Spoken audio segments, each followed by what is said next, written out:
ने जो आपको कल टास्क दिया था यूआई का, अनफॉर्चुनेटली हमें से कोई भी नहीं कर पाया। ये हमारा बेसिक स्ट्रक्चर है एप्लीकेशन का, जो आप पहले भी जानते हैं। मेन फंक्शन के अंदर रन ऐप का फंक्शन है, जिसमें हमारी माई ऐप की पहली इंट मटेरियल ऐप की इंट को रिटर्न कर रही है, और मटेरियल ऐप की इंट में जो हमने इंट रखनी है उसको हम बना लेते हैं। उस इंट का नाम बिलफर्ज मैं रख देता हूँ, क्या रख देते हैं जी, हाँ, निकम्मे बच्चे, स्टेटफुल निकम्मे बच्चे। ठीक है जी, निकम्मे बच्चों का जो रेफरेंस है हम मटेरियल ऐप के होम में दे देते हैं। दे दिया जी। अब हम इसमें से रिटर्न करवा देते हैं। अब बच्चों यहाँ पर बड़ी अहम बात है, आपको जो मैंने काम ज़िम्मे लगाया था उसके लिए आपने करना क्या था, अपनी पूरी स्क्रीन को बना लेना था एक रो। ठीक है जी, समझ आना था कि मेरी पूरी स्क्रीन है एक रो, और इस रो में कॉलम रखना है आपने, एक कॉलम, दूसरा कॉलम और तीसरा कॉलम, ये आपने रखना था। और बल्कि ये बताने से पहले मैं आपको बल्कि ये दिखाना चाहता हूँ बारी बारी, ये तो फिर वही रट्टे वाली बात हो जाएगी। आपको चाहिए था कि पहले पूरी स्क्रीन को रो बना लेना है, और उसके अंदर मैं फिल वक्त आपको एक कंटेनर बनाकर दिखाता हूँ जिसके ऊपर मैं आपको अपना नाम शो करवाता हूँ। सबसे पहले तो आपने ये करना था जी, ये हम बना के इसको कलर दे देते हैं, my favourite colour which is yellow. ठीक है, ये मैंने इसको कलर दे दिया, और हाइट विड्थ मैं इसको दे देता हूँ 100, और विड्थ भी मैं दे देता हूँ 100। अब मैं एप्लीकेशन अपनी रन कर लेता हूँ और देखते हैं कि हमारे पास स्क्रीन में क्या शो होता है। मैंने आपको जो असाइनमेंट कल दी थी, मैं थोड़ा सा रिपीट कर दूँ दोबारा। मैंने आपको कहा था कि पूरी स्क्रीन के बॉर्डर्स के ऊपर थोड़ी थोड़ी स्पेसिस के साथ कंटेनर्स नज़र आएँ, और हर कंटेनर के ऊपर आपका नाम शो हो। यही टास्क मैं आपको अब कर कर दिखाने लगा हूँ। फ़िलहाल आप देख सकते हैं कि निकम्मे बच्चे की क्लास एक रो रिटर्न कर रही है, जिसके अंदर फिल वक्त चिल्ड्रन में हमने एक कंटेनर रखा है। वो कंटेनर आपको यहाँ पर शो भी हो गया। अब बच्चों मैं कहता था, मैंने आपसे कहा था कि सारी बॉर्डर्स में वही नज़र आने चाहिए, तो अब उसके लिए मुझे क्या करना पड़ेगा। ये कंटेनर आप जानते हैं कि मुझे कम से कम एक बॉर्डर पर अगर सारे कंटेनर्स रखने हैं तो कम से कम 1 2 3 4 कंटेनर्स, 5 कंटेनर्स रखने पड़ेंगे। ले जी, मैंने 5 कंटेनर जो हैं वो कॉपी पेस्ट कर दिए। ये किया copy paste paste paste, refresh किया। अब आप देख सकते हैं कि रो के अंदर मेरे 5 कंटेनर आ चुके हैं। अब इन कंटेनर्स के दरमियान थोड़ा सा खला लाने के लिए मैं इस्तेमाल करूँगा साइज़ बॉक्स को, और विड्थ दे दूँगा उसकी बिलफर्ज 20। ठीक है जी, ये मैंने दी विड्थ 20, और यहाँ पर 20 और यहाँ पर 20। अच्छा, अब हर जगह 20-20 लिखने की बजाय मैं सिंपली क्या कर लेता हूँ, ऊपर एक ले देता हूँ इंट माई स्पेस साइज़ के नाम का जो है वो एक डब्बा बना लेता हूँ, और उसमें मैं लिख देता हूँ कि मेरी स्पेस होगी हर बार 20। अब सिंपली मैं क्या करूँगा, विड्थ को दे दूँगा माई स्पेस साइज़ का डब्बा, यानी मेरी विड्थ वो होगी जो कि माई स्पेस साइज़ के डब्बे के अंदर वैल्यू पड़ी होगी। अब ये मुझे रेड लाइन शो क्यों इसलिए कर रहा है, कोई बच्चा बताएगा? हाँ, कहाँ पर?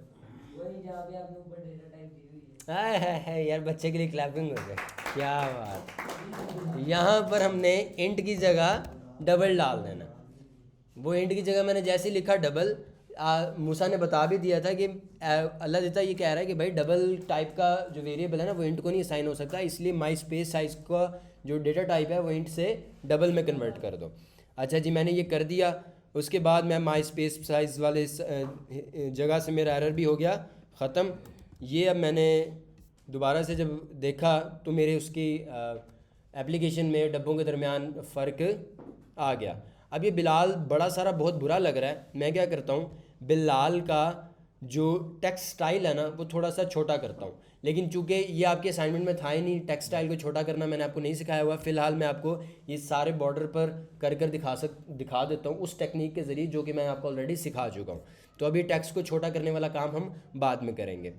तो ये अभी तक आपने देख लिया कि हमने एक रो बनाई है। अब हमने इसको पूरे के पूरे स्क्रीन के ऊपर बॉर्डर की शक्ल में लेकर आना है। तो उसके लिए हमें क्या करना पड़ेगा, ये जो सारे कंटेनर है ना आपके सामने, इसको मैं करता हूँ ख़त्म, इसको मैं रख देता हूँ एक कॉलम में।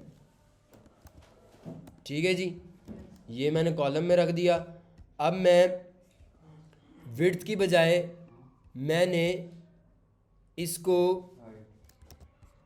अब आप देख सकते हैं कि मैंने यहाँ पर हाई कॉलम में इन सारे डब्बों को दिखा दिया हुआ है, ऐसा ही है।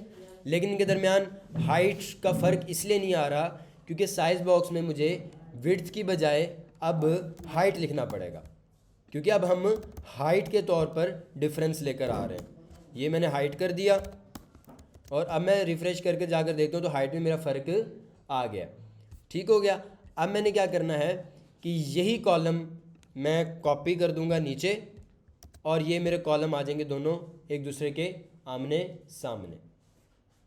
अब मैं चाहता हूँ कि ये दोनों एक दूसरे परे परे हो जाएं, तो मुझे क्या करना पड़ेगा, मुझे इस रो की प्रॉपर्टी मेन एक्सिस अलाइनमेंट को लिखना पड़ेगा main axis alignment dot space between, यानी जनाब साहब तुसी दोवें नुकरां च वड़ जाओ। कर दिया जी। लो जी, अब आपकी एप्लीकेशन में आपको नज़र आ रहे होंगे वो दोनों नुकरों में चले गए।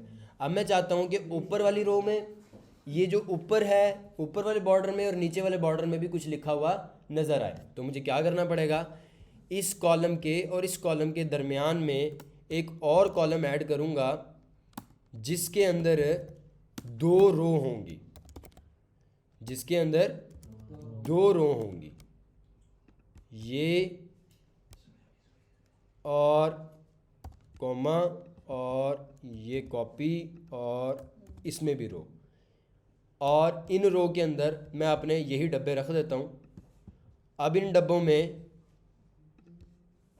डब्बों को मैंने रख दिया इस रो में, इस कॉलम की रो में, और दूसरे डब्बों को रख दिया मैंने इस कॉलम की रो में, पेस्ट कर दिया।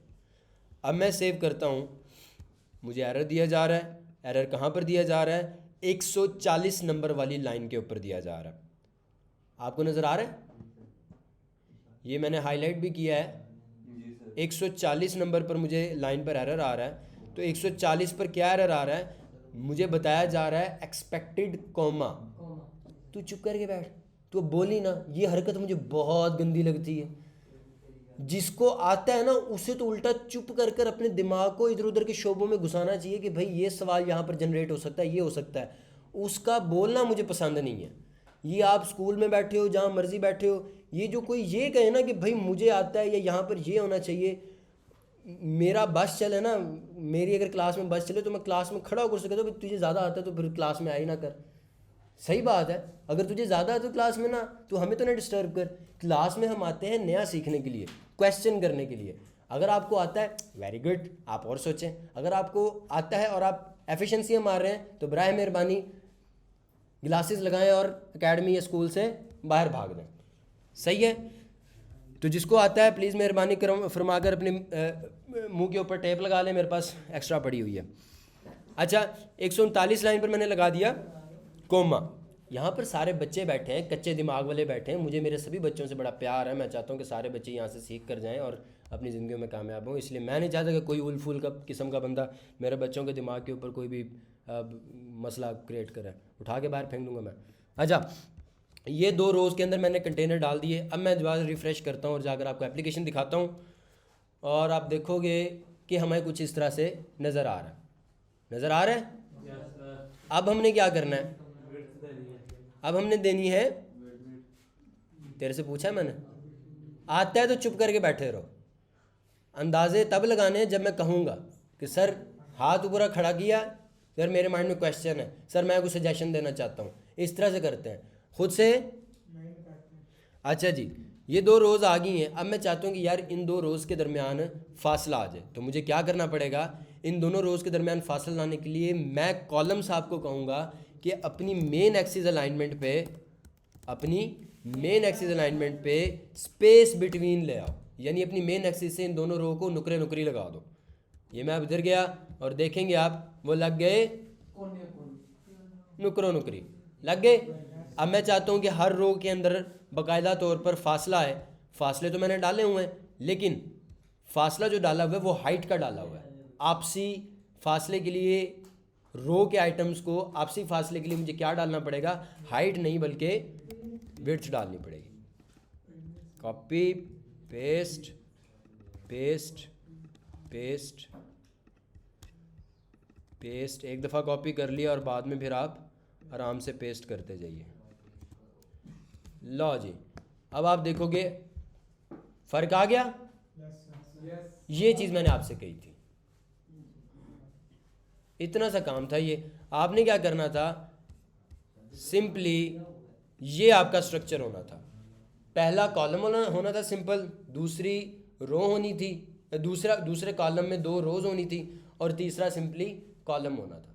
किसी बच्चे को समझ आ गई हो तो हाथ खड़ा करें।